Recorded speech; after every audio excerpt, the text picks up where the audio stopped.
opportunity as a mason for one day. Okay. I think that's okay now. What do you reckon, Chris? It's alright. My hands went straight into it, so that's fine now. Okay. Let's go.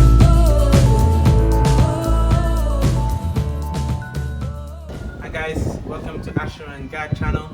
Making African home again, one family at a time. We're here again on site. Another exciting day on site. We're going to give you a site update. Let's see what's happening on site today. So, let's see what's going on. Looks like the electrical is taking some time, but I'm an electrical design engineer. You know, as in that's my profession as an electrical technical director. Even though I design the mechanical and water systems as well, but electrical is my passion. So I'm really focusing on that significantly. So let's go around and see what they're doing, and I'm really taking time for the electrical to be correct before we move on to the screening and the tiling. All right.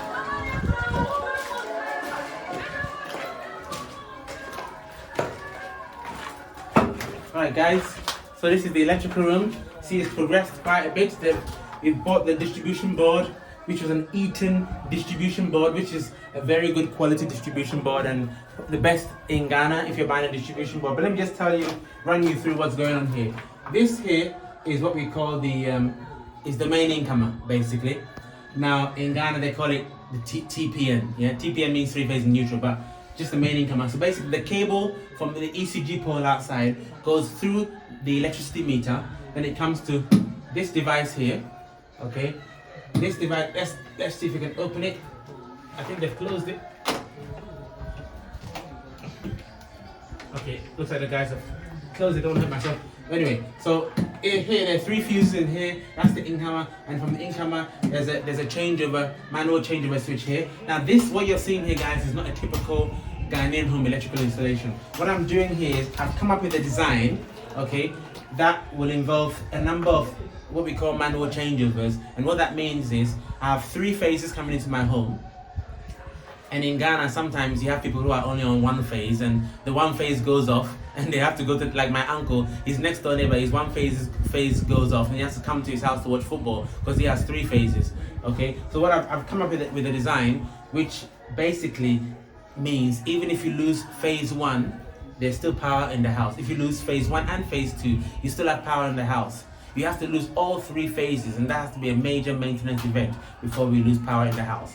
So I've done it in such a way that it's my own design, intellectual property, and it's a way that I can maintain power in the house when I lose a single phase or even two phases, which is unfortunately a very common thing here in Ghana. Right, but I think I'll do a separate video on the details of that design itself. So here's the distribution board. The guys are oh shit. Oh my god, the cement was wet. You see that, guys? Oh my god, I didn't realize that. Kingsley. Cement was wet. I've gone and stick my hands right in cement. Anyway, that's not too bad though. Right, so here, this is the distribution board. They're putting the breakers in here, main incomer and all the breakers. They've put the lighting circuits in there. They're going to put the sockets in later on, and the cooker and the rest of it. Guys, I've realized that in Ghana here, wow, the electrical installation is okay, but they do cut some corners. In the UK, there are certain tests that we do electrically on all these cables before you put the power on, and before you say yes, you are finished. Not just for the operation of the electrical system, but also for the safety of your equipment and for the safety of the people.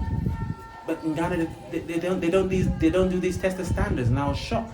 They do there's about 5 tests. They only do 2 of them. So I've had to really stress that I want all the tests done, which means I've had to pay an extra 700 Ghana cedis, but I'm going to have all those tests done, and I'm going to come and witness the test, witness the cables, witness everything to make sure that the cables are all of the right quality and performing correctly. And particularly, I'm very concerned with safety. You know, when we went to buy the electrical items in Accra, near Makola, people were talking about, oh yeah, electric shocks are pretty common, you know, small ones here and there in their homes. And that's because, again, in Ghana, they only go so far with the safety. In the UK, there are devices called RCDs or RCBOs, right? And they are called residual current devices. And for want of a better expression, and for those who are not engineering minded, they are just devices that protect you against electric shock, and they go in the distribution board and they protect all your sockets, and that is a requirement in the UK, but in Ghana unfortunately not, anything goes. Okay, but here I am emphasizing that I want the RCBOs because I want a safe installation. I paid a bit more money to get those RCBOs, but that's exactly what I want. What I've also done, and you see that in another electrical video, is that I've bought a what we call an AVR, and that is an automatic voltage regulator. I'm sure you've seen in our other videos. In fact, those who live in Ghana, you know, sometimes the power goes off and it comes on, it goes off, it comes on in very short intervals, and that can damage some equipment. Okay, these days equipment have advanced, fridges have got protection in them, but still, it's worthwhile having an automatic voltage regulator. So I've bought that, and that's going to be connected in here to protect the entire house from those type of voltage fluctuations and give us a nice safe installation. Okay, but before I go, let me see if I can correct this masonry that I just messed up. I'm just moving it over. This is a mason for one day. Okay. I think that's okay now. What do you reckon, Chris? It's alright. My hands went straight into it, so that's fine now. Okay.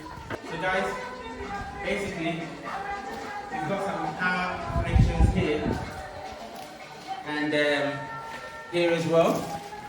These are 2 power connections because what we have, we've got a couple of recliner sofas, which you sit in them and you press a button and you lift your feet up. Crystal loves them, loves to relax in them. But basically, what we don't want is to have trailing leads. Because, for example, if our sofa is sitting here, the socket is on the wall. We don't. What Crystal can't stand the most is to have trailing cables connecting. So what we're going to have is we're going to have what we call a grommet. A grommet. It's called a floor grommet with a socket inside. And here's a picture on your screen if you don't know what a floor grommet is. It's a round circle, if you like, which has a socket in it. It will be in the screed, and it will have a cover on it, and it will be finished in the same style as the towel. So when the sofa is on it, the sofa just plugs into you don't see any cables, all under the sofa, happy days. Okay, so that's what those 2 pipes poking up for, that's what the 2 pipes are for. Yes, and obviously you've got to allow for it in your design, so you have to design everything in the beginning, design all your systems, electrical, mechanical, water systems, design them, be happy with your design, get it installed, follow the progress on site, monitor the progress, and as somebody said in the comments, Ghana contractors, you have to monitor them bumper to bumper, just like they drive, bumper to bumper. Anyway, let's see what they're doing outside.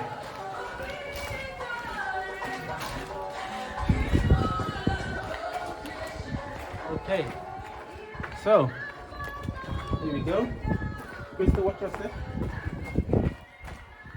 Right, so let's talk about it. So what's happening here, guys, is this is part of the standard electrical installation. The guys are installing an earth rod here, okay, and that earth rod is for the generator. In fact, I've actually got one at home I'm supposed to bring to them. That's an earth rod for the generator. Every electrical system has to have an earth. It's a safety earth. So that's one they've just dug for the generator. Okay.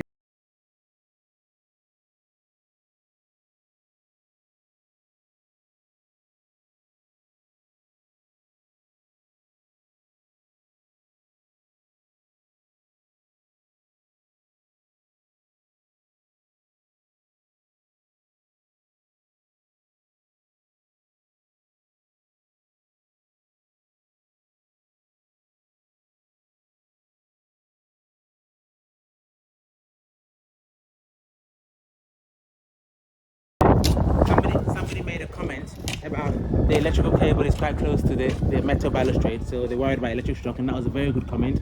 What you do is you earth the iron rods. The iron rods are all continuous, and the balustrade is welded to the iron rods, which means everything's at the same potential and safe. So that's what the guy is doing right now. He's hitting in the earth rod and doing all the electrical safety there. Okay, so there's one more earth rod. Krista, can you remind me to bring the earth rod tomorrow? One of these. Did we bring it? Yeah. Oh, we did. Yeah, because we were supposed to buy 4, and I told him that I had one in the house. Only buy 3. Oh, okay. So 1, 2, 3, 4. He needs one. We need to bring one more from the house. Right. Yeah, so it's quite rocky down there, so it's not easy. It's not easy at all. He's trying to get. Also, yeah, iron rod. Oh yeah, okay. Let's see. Okay, dude, with the cable. here to the thingy. Okay, I see. So guys, he's connected to the iron rod there.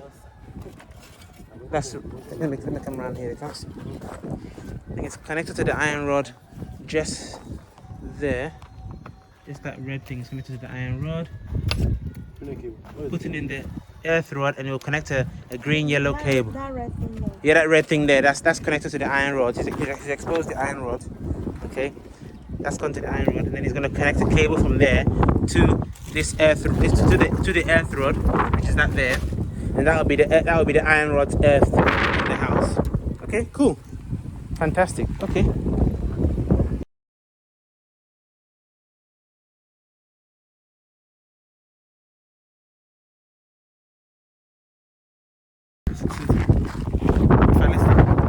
The borehole. I was speaking to somebody who does swimming pools, and obviously we decided to put a swimming pool.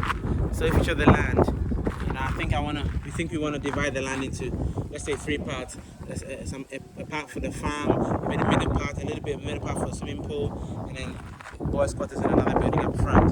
So in order to do that, it is best right now that we make a provision for the water supply for the swimming pool. Because if we don't do it now and we do it later on, we'll have to dig up all the lovely pavement that's gonna cost us a lot of money. So it's best to make the provision now for the water to go to the swimming pool. Even if we don't do the swimming pool in the future, it doesn't matter, but the provision is there. So what we're gonna do is that green pipe that goes, we're gonna put a T-piece. We're gonna put a T-piece and connect it and run it to where we want to have the swimming pool. Oh, okay. Yeah, so that the provision will be there, and so that we can at least, if we do decide to do it in the future, we have it. You know you want to do it. Oh yeah. Why not? You want to do it as well. You've been loving your swimming where you are right now. You wanna go? Let's have a look at your plans. No. No? Okay guys, that's it for today. Brief site update. It's all about electrical right now, and tomorrow we're coming back to witness the electrical testing. There's about a number of tests going on. One about insulation resistance. I'll talk about that in another video. Another earth continuity, earth resistance test. A number of tests that need to happen to make sure that the electrical system has been installed correctly, is functioning correctly, and most importantly, is safe for your equipment, but also safe for you. So these are very important tests, which unfortunately looks like not all of them happen as standard in Ghana. So anyway, I'm glad I'm here to watch over that. Guys, thanks for watching, and we appreciate all those who have been sending in gifts to us. That's so amazing. It's really appreciated, obviously. Yeah, it takes a lot of effort to get down here and get this stuff. So we appreciate the guys. Thank you very much for your gifts. That's appreciated, and your comments, obviously. So what we'll say is, from you, it's guys, Yebeshia. See you next time. Remember, make Africa home again, one family at a time. Take care.